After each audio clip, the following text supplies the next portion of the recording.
Hello people, you're welcome to Pro Masterclass. My name is Tola Alabi, and in today's class I'm going to be telling you why I am of the opinion that your business, profits from your business cannot make you rich. I'm of the opinion that profits you accumulate from your business cannot make you rich. And when I say rich, I mean the profit you accumulate from your business cannot get you those things that you truly desire, those things that you really want to get.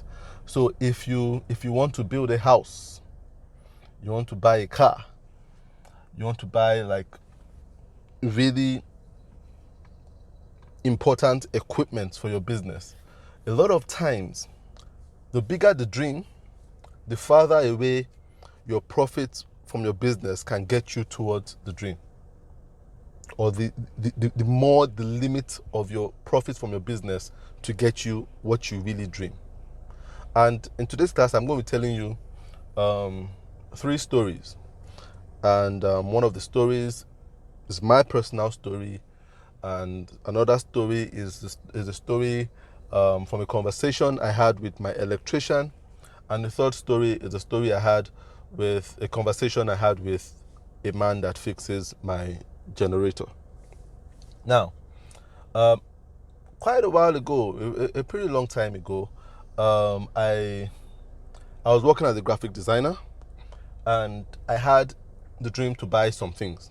I wanted to buy some things. I wanted to buy a new laptop. I wanted to buy a DSLR camera, and I really thought I needed these things for my business. So I wanted to buy these things, and this was a while ago, and these things were pretty expensive then. So I did what a lot of business people would do, which was I'm going to work towards this thing and work hard and put away my profit and buy this thing after a number of months. So I had a number of months, and I said I was going to buy a laptop and a DSLR camera. But what happened was the fact that I kept on working, putting my profit away, and by the time the number of months had come, I'd hit that figure that I thought the price of a laptop was, that I checked and I saw the price of a laptop was, and I said, okay, now I'm ready to buy it. But by the time I went to check for the laptop, I realized that the price of the laptop had gone higher, which is expected. Inflation is part of life. With time, the prices of things go up. So I realized, I still couldn't afford it. So I put another timeline out there, and I said I'll keep working. And I kept working and kept working and kept working, and thought I had the money, and I went back and the price had gone even higher. And I was so sad. I was very sad. And I remember going to my dad and telling him, you know what, I'm tired of business. I've been working very hard, and I've been saving. I've been diligent in saving, but I still can't afford the things I want. I still am not rich enough to comfortably afford the things I want, but I've been working hard. And I will never forget the reply my dad gave me, and this reply stuck with me for years. Even though I didn't understand it then, I've come to understand it more as time has gone on. And my dad told me then that, you know what, nobody gets rich by accumulating profit. Nobody gets rich by accumulating profit. He says, if somebody should tell you that I got rich by accumulating the profit from my business, that's how I became rich, the person is probably lying to you. If someone tells you, work hard, accumulate money from your business, then you will have enough money to buy all the things you really desire, then the person is probably not being totally truthful with you. And he said, people get rich by an encounter they have. And if a person is being totally honest with you, they can tell you the encounter they had that made them rich. They can tell you. They can tell you the beginning of my wealth started with the encounter with so and so person on so and so day through so and so transaction. It says any honest rich person can tell you that. They will tell you, I started making a lot of money. I made a lot of money. My first money that I made that set me apart from other people in the industry, that made a way for me and put me on a different level, started on this day when I met this person, and this is what we did. So they can tell you whether they got a huge contract from somebody or someone made a huge investment in them.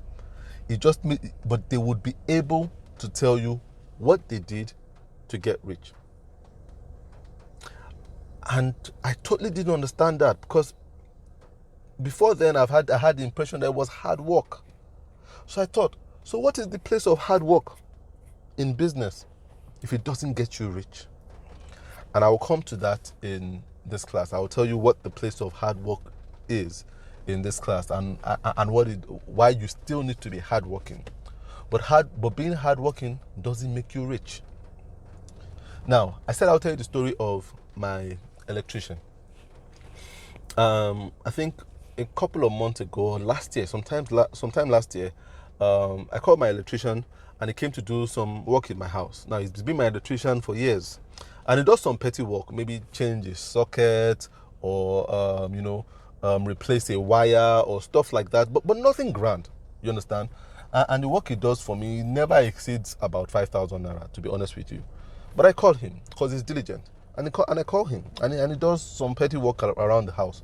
And while he was working one day, he told me, sir, I just want to tell you that I just built my house. And I was shocked. And I said, whoa, that's incredible. You built your house? And I said, yeah, I just built my house. And I thought, wow. And I thought, oh, so it means you must have gotten a really big contract. And he said, no. He said, I didn't get a big contract, sir. And I thought, how does an electrician build a house? He said, yes, I just built my house. It's a small house, but it's my house. I'm not paying rent anymore. And I had to ask him, I said, how did this happen? And he said, well, the thing is, one day I was sitting at home and just hoping for a call to come, and someone called me, and it was a client of mine, and the guy said, you know what, I have a friend of mine who has some work to do. He has this, there's something he wants fixed in his house, an electrical work, and he has been having some electricians come over, but nobody has been able to resolve it. So I want to give you his number to call him, and I want you to go to his house to do the work. So he said, okay, no problem, give me the guy's number. And the client gave him his friend's number, and he called the man, and the man said, okay, come over to my house. So he went over to the man's house the next day, and it was a pretty big house, pretty impressive house. And this man was pretty well to do from what he could see. So he went in and he met the man, and the man said, okay, so you're the electrician from my friend? And he said, yes. And he was like, okay, so I have this issue, and I've called 6 people to resolve the issue, and nobody has been successful in resolving this issue. So do you think it's something you can resolve?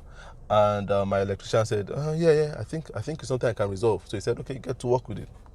If you can resolve it, that'll be good. I'll be really happy. So he got to work, and he said it took him about 2 days to resolve this issue. But after 2 days, he got it done, and the problem was resolved. And he said the client was extremely happy. And so the client said, wow, I cannot believe you resolved this thing in 2 days, because I've had people come to my house for weeks trying to resolve this issue, and they've not been able to resolve it. And you resolved it in 2 days. And he said, yes. And the man was ecstatic. Was like, I'm so excited. It's like I can pay you anything you want right now. And my electrician, who really didn't believe him but thought the man was joking, said, so if you're so excited, then pay me 2 million naira. And said the man paused for a minute. And the man said, okay, send me your bank account details. And he gave the man his bank account details. And the man said, you know what, I'll pay it before the end of today. And he said he left the man's house. And said before he got home, he got an alert of 2 million naira in his account. And he said that job wasn't worth up to 100,000 naira. Plus his labor and everything he had done wasn't worth up to 100,000 naira. But he got 2 million naira. And he called the man and he said, sir, you just paid 2 million naira in my account. And the man said, yes. He He said, that is how much value I put on that job you did. And since you said 2 million naira was what would feel to you like good reward, then that is what I'm giving you. And that is how he got 2 million naira for a job that wasn't worth up to 100 million. And he used that money to build a small house for him and his family. And now he's living rent-free. Now, the second story I want to tell you, or the third story I want to tell you, it's a story about the man that fixes my generator. Now, I just started working with this man. I don't think it's been up to a year, but someone introduced me to him and he started fixing my generator. But the first day he came to my house to service my generator, he came in a BMW. And I thought, okay, maybe, because he told me he's also a mechanic by the side. So I thought, okay, this must be a client's car that he's bringing to the house, because mechanics do that a lot. When they're fixing a car, they carry it around to do other jobs. So I thought, okay, this must be a client's car. So he parked the car and he serviced my generator, but I didn't ask him anything. And a month later, he was meant to come back and service the generator again, and he came in the same BMW.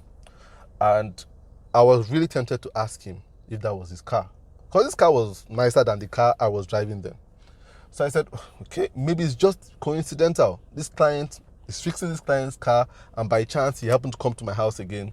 So I didn't say anything about it. But the third time he came to my house with a BMW, I couldn't help to ask. I said, is this your car? And he said, yes. And I said, please don't take this the wrong way, but I really want to learn how you are driving this car. It cannot be from the revenue of putting profit aside from generator repair or from even fixing cars. And he laughed and he said, no, it's not from that. And I said, tell me the story. And he told me the story. He said one night he was at home, he had closed from work, it was around 11 p.m. at night, and his phone rang. And it was a client that he had been working with, and the man was a bit frantic. And the man said, you know what, are you around? Can you come to my house right now? And he was like, sir, I have closed. It's about 11. Can I come tomorrow morning? And the man said, no. I've tried putting on my generator and it's not working. And I cannot have my family stay in the heat or in darkness tonight. Can you please come right now? And he was confused because, number one, it was past closing hours, but it was inconveniencing to go back out. But he could hear the desperation in the man's voice, and this man was a good client of his. So he got up and he went out to the man's place. He took public transport and he went to the man's place. And on getting to the man's place, the man was so happy. And he said, you know what, this is the problem I have with my generator. So he went and he fixed the generator, and the generator started working. And the man was so happy. He was like, wow, I'm really happy you took time out to fix my generator, even though I knew it wasn't convenient for you. You know what, can you see that BMW right there? That is for you. And he brought the keys and he gave it to him and he gave him the papers. And he said, that is your car right now. And he was shocked. And he said, all I did was just service your generator. He said, no. He said, oh, what you did was beyond service my generator. You saved my family from an inconvenient night. And I put more value on that than anything right now. So he gave him the car. And that's how a generator repairman became the owner of a BMW. Now, what I'm trying to say here is that a lot of times when we go into business, we get frustrated because we kind of say, I talk to people and people say, I'm tired of this business. All people are paying me is this. The only profit I make is this. Can I ever build a house with this?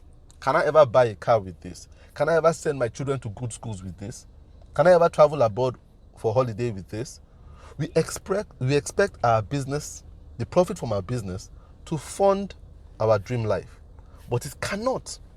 Putting away profit from your business cannot fund your dream life. Hard work on your business doesn't fund your dream life. It can't. I don't care what you're doing right now. If you're a graphic designer and you are charging 100,000, 200,000, 1 million per job, it is not enough to build a house for you. It cannot. It won't. So what do you do? Why are you working hard? Now I'll tell you why you're working hard. Working hard puts you in a place where you can serve more people. And serving more people gives you the opportunity to build or to meet people who I call valuable relationship. People who I classify as people whose relationship are valuable. And those are the people that can fund your dreams. So that's how it goes. A lot of people stop at working hard and they expect that to fund their dreams, but it's not.